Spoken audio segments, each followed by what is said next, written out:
Mark, it's time to jump right in. Biotech is being interesting these days, and finally, it seems like interesting to the upside or the positive side. Are we finally starting to see biotech come out of this drawdown in its doldrums here?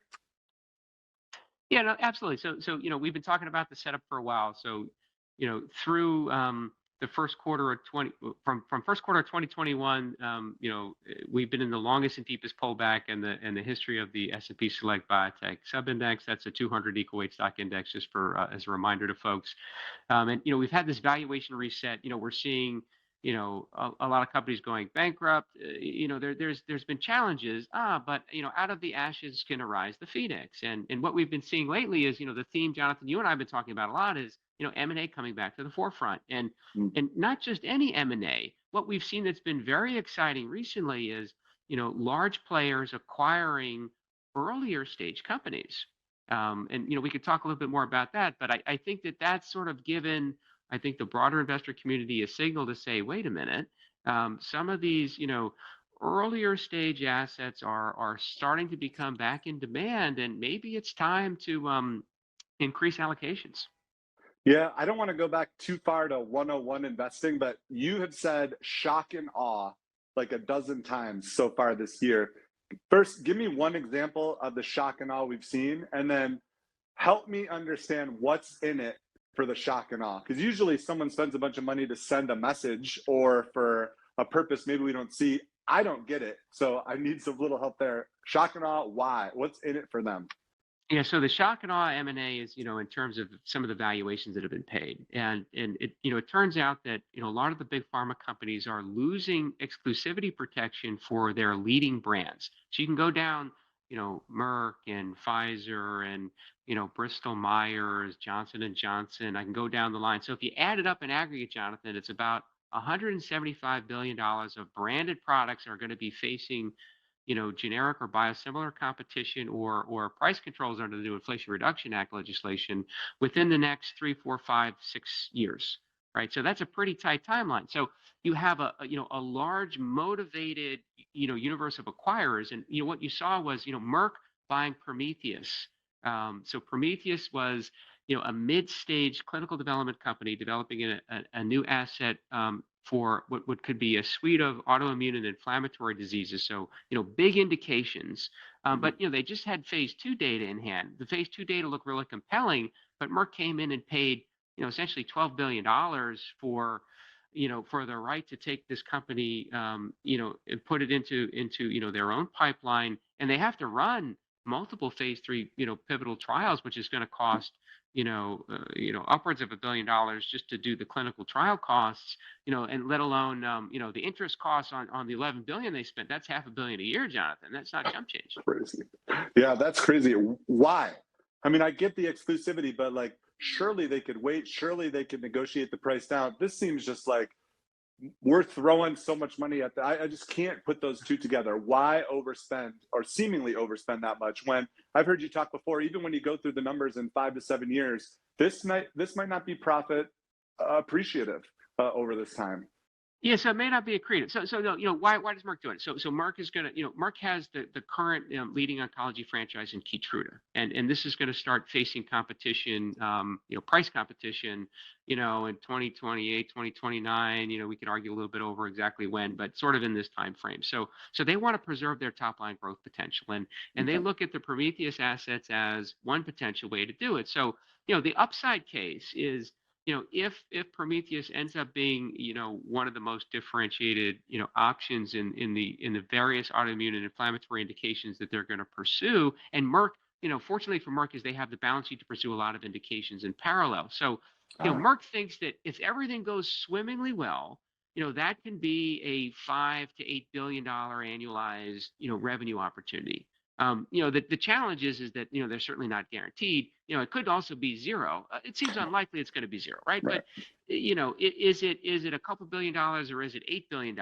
Well, Merck is betting that it could be closer to 8. And if it is, that would maintain Merck's, sort of, premier top line, revenue. So that's why they're doing it.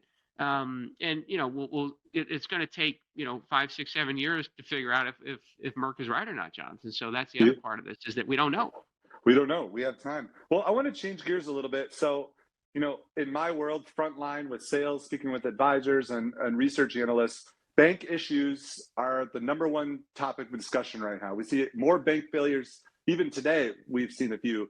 How is this impacting the biotech industry and funding and lending and all that sort of thing that's in your ecosystem?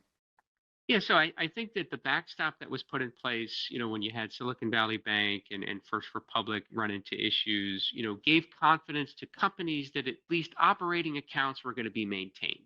So the good news was is what from our talking to chief financial officers, chief operating officers of development stage biotech and early commercial stage biotech companies is there wasn't an acute concern about operational integrity after the backstop was put in place. Now, there's the larger question of what happens with the regional banking system and how does this play out over time, and what's the access going to be to new lines of credit.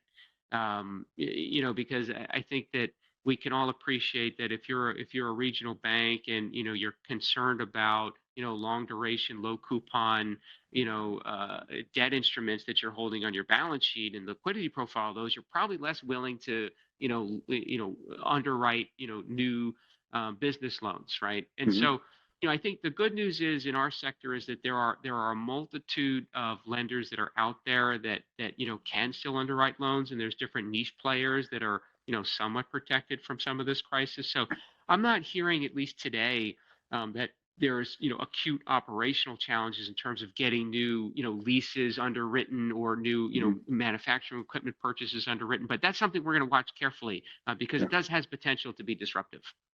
Well, disruptive is the name of the game because when I think about disruptivity and the rates going up and the creative destruction we've seen, how have these rates and the access to capital, how does that impact the M&A framework we've seen? How does this year's M&A so far compare to last year, to the year before? Are we seeing giant shifts in the amount of M&A to the upside or to the downside or neutral? What are you seeing? So we're seeing acceleration, and I think again it's being driven by this need for the large players to augment revenue due to loss of exclusivity of their key branded franchises. And the other thing we've seen, John, this is exciting, is that we're starting to see companies like I mentioned Prometheus, but there was another one recently, Bellis. Bellis is also a company that was in phase 2 development. They were in the process of running a phase 3 pivotal trial for an indication of chronic cough. There really haven't been many new drugs in chronic cough approved in the last 40 years. So it's been a while. There's a dearth of things out there for chronic cough, and Bellis was developing a new mechanism. The data for their current clinical trial wasn't due for over a year. But interestingly, a big pharma acquirer came in and it took the company out for about $2 billion. So the fact that you're seeing, as I try to mention with Prometheus as well, you're seeing earlier stage companies get acquired. Even in a rising cost of capital environment, what's that telling us? Well, that's telling us that assets that could be differentiated or in demand, pharma is seeing opportunities to acquire these things at valuations they're comfortable with. And pharma's cost of capital is pretty low, right? Think about, they have to spend to support all their commercial infrastructure and everything else. They have to, in some ways, justify, the large commercial footprints they have. And to do that, their view is that they're willing to pay up for assets. So look, I think these recent M&A deals, Jonathan, period, full stop, what it means to me as a portfolio manager is, valuations in development stage companies can and should be higher in a lot of cases because the value to an acquirer and what the market is telling us, these were 100+% premium deals, Jonathan. These acquirers are telling us that market prices are too low. Yeah, that's kind of fascinating to think about where we've been to where we are now. It's seemingly a short period of time, right? Just the last few years alone. Well, there's been a weird shift in the broader, mindset of people I've seen where at one time pharma was kind of the pariah of the world, right? There's the biggest lawsuits in history were from pharma. And now we kind of see pharma as they're saving us from the world, which is kind of a weird mind shift that's going on. But regulators always kind of toe that line that pharma's good, pharma's bad. What's your forecast, or how do you see regulators and the FDA playing in the immediate term and then in the shorter term? We do have an election coming up. Is that going to impact anything in 2004 or even this year leading up to 2024? Yeah, so I would say that, the recent track record of FDA has been, somewhat accommodative, right? So, the new commissioner, Dr. Califf, has been in the seat for some time. He was also commissioner under past President Obama.